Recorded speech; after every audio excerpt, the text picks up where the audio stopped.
दुर्गा नदी के किनारे बसा एक गांव फूलपुर। गांव में कुछ 100-150 लोग रहते थे। अंजलि, जो कि पास ही के जिले में रहती थी और 12वीं पास कर चुकी थी, उसके पिताजी ने बेटी को जल्दी विदा करने के लिए उसकी शादी फूलपुर गांव के मुकेश से करवा दी थी। मुकेश कभी स्कूल नहीं गया था और इस कारण वो पढ़ा लिखा नहीं था और बाकी गांव वालों की हालत भी मुकेश जैसी ही थी। मुकेश के घर में उसके माता पिता भी रहते थे। सासू माँ, मैं बाहर मंदिर तक जा रही हूँ, आधे घंटे में आ जाऊंगी। अरे अभी कहीं जाने की जरूरत नहीं है, चुपचाप जाके रसोई में रात के खाने की तैयारी करो। और ये घूंघट क्यों हटा लिया है तुमने? क्या पता नहीं कि इस गांव में औरतें बिना घूंघट के नहीं रहती? रात में अंजलि छत पर जाकर अपनी मम्मी से बात कर रही होती है। तभी गांव की 3-4 औरतें उसे देख लेती है और दरवाजे पर आकर उसकी सास से शिकायत करने लगती है। और क्या हुआ? अरे छत पे तो देखो, आपकी बहू मटक मटक के किसी से फोन पर बात कर रही है। दिन भर फोन पे लगी रहती है। अरे कल तो मंदिर के पास वो क्या कहते हैं, सेल्फी ले रही थी। शहर की बहू रखना अच्छा शान की बात है, पर देखना इसके लक्षण से ये तो तुम्हारे परिवार को बदनाम ना कर दे। ये पहली बार नहीं था जब सास से गांव के लोगों ने अंजलि की बुराई या शिकायत नहीं की हो। अब तो ये रोज की बात थी। अंजलि ये सब सुन लेती है। जब वो नीचे जाती है तो मुकेश भी वहाँ आ जाता है। सास कहती है, बेटा, लोग घर आकर शिकायत करने लगे हैं बहू के कामों की। देख लो, पति हो, संयम से रखो इसे। माँ जी, मैं तो अपनी माँ से बात कर रही थी, क्योंकि यहाँ कोई बात करने लायक ही नहीं है और अब मैं माँ के पास ही रहूंगी। वहाँ क्या रहना, वहाँ बाहर के लोग तो ठीक है, पर घर के लोग भी इज्जत ना दे सके।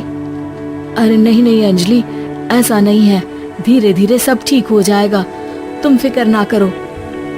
अरे बस कुछ बोलना ही नहीं है, सर पे चढ़ा रखा है बहू को। सास मुकेश की नरम बात सुन के वहाँ से मुंह चढ़ाकर चली जाती है। मैं तो कहती हूँ हम दोनों शहर चले जाते हैं। मैं पढ़ी लिखी हूँ, मुझे वहाँ नौकरी भी मिल जाएगी और थोड़े दिनों में आप भी वहाँ कुछ काम ढूंढ लेना। अरे नहीं नहीं अंजलि, हम यहाँ ना गांव का खेत, माँ पिताजी को छोड़कर शहर नहीं जा सकते। माँ पिताजी को कैसा लगेगा और गांव वाले क्या सोचेंगे? ये कहकर मुकेश सोने चला जाता है और अंजलि की गांव वालों द्वारा बुराई का सिलसिला बहुत दिनों तक चलता ही रहता है। लेकिन अंजलि गुस्सा ना दिखाते हुए समझदारी से काम लेती है। बारिश का मौसम चालू हो जाता है। जोरदार बारिश से पूरे गांव में हाहाकार मच जाता है। दुर्गा नदी में बाढ़ आ जाती है और बाढ़ का पानी पूरे गांव की फसल तबाह कर देता है। फसल की ये हालत देखकर गांव वाले निराश हो जाते हैं और बात तो यहाँ तक पहुँच जाती है कि कुछ लोग तो अंजलि को इस सब का दोषी ठहरा देते हैं। अरे पूरी फसल तबाह हो गई, पता नहीं किसकी नजर लग गई है। अरे जब से चौधरी परिवार में ये शहर की बहू आई है ना, तब से ही गांव की शांति चली गई है। इसके कर्म कांड से माँ दुर्गा नदी भी खुश नहीं है। ये सब सुनकर बेचारी अंजलि रोते हुए अपने घर चली जाती है। कुछ दिन बाद सभी गांव वाले अपनी फसल का मुआवजा लेकर अपने अपने घर आते हैं। मुकेश भी 1500 लेकर आता है। अंजलि को जब पासबुक दिखाता है तो अंजलि हैरान हो जाती है। अरे ये पासबुक में तो उन्होंने 4000 की एंट्री करी है और आपको सिर्फ 1500 दिए। सच में? अरे वो सरकारी अफसर आपको बेवकूफ बना रहे हैं। सरकार की तरफ से हमें 4000 मिले हैं, लेकिन बाकी का सारा पैसा खुद ही खा रहे हैं। आप लोग के अनपढ़ होने का फायदा उठा रहे हैं। ये सब सुनकर मुकेश परेशान हो जाता है, लेकिन अंजलि उसे हिम्मत से काम लेने को कहती है और सुबह होते ही मुकेश को पंचायत कार्यालय ले जाती है और साथ में गांव के और लोगों को भी। आप सरकारी बाबू क्या गांव के लोगों को बेवकूफ समझते हैं? आपको क्या लगता है ये पढ़े लिखे नहीं है तो आप कुछ भी मनमानी करेंगे? ये बेचारे दिन रात इतनी मेहनत करते हैं, ये हमारे अन्नदाता हैं और आप इनके साथ ऐसा धोखा करते हैं। अरे क्या बके जा रही है ये लड़की? किस धोखे की बात कर रही है? अपने कांड करके नदी माँ को नाराज करके हमारा नुकसान करके इसे चैन नहीं मिला क्या? सरपंच जी, इन सरकारी बाबू ने मुझे बेवकूफ बनाया है और मेरे हिस्से के पैसे खुद चट कर गए।